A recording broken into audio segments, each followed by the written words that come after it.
Viewers, দেখতে পাচ্ছেন এটা আমার পুরাতন বাড়ি। এটাই আমার ঠিকানা। আমি বলেছিলাম না আমি গরিব ঘরের সন্তান। এটা হচ্ছে টয়লেট। তাই এই জায়গাটা নিয়ে অনেক ঝামেলার মধ্যে আছি। দেখতে পাচ্ছেন আমার ভাঙাচোরা ঘর, কিন্তু আমি থাকি অন্যের বাড়িতে, বিল্ডিংয়ের মধ্যে। হয়তো ভিডিও করা, শ্যুট করা দেখতে পাচ্ছেন, কিন্তু আসলে এই ঘরটা দেখুন। আর আমাকে দেখুন, আমি একজন প্রতিবন্ধী। এই ঘরটা নিয়ে এর আগেও ভিডিওটা করেছিলাম। তাই এখানে আমার 1.83 জায়গা আছে। সীমানা ভাগ করতে এসে অনেক বিবাদ ঝগড়াঝাটি হয়েছে 2-3 বার। মেম্বারের সাথে ছিল, কিন্তু সে তিনি বলে নাই।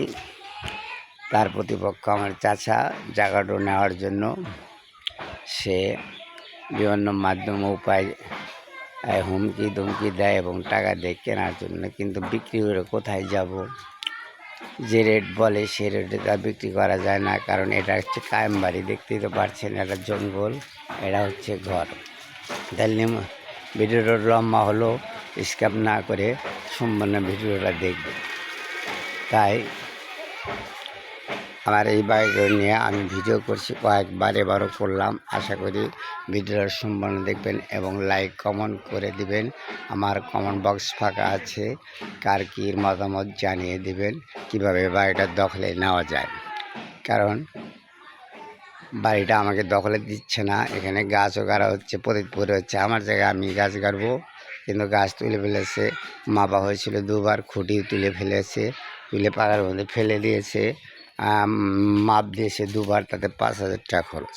যাই হোক ভাই, আমার পাশে থাকবেন। আইনজীবী বিশেষজ্ঞ থাকলে আমাকে ফলো করে দেবেন এবং কিছু পরামর্শ দেবেন, যেন আমি বাড়িটা তাড়াতাড়ি দখল করতে পারি। এটা আমার ফ্রন্ট সাইড, দেখতে পারবেন। এবার ব্যাক সাইড দেখুন।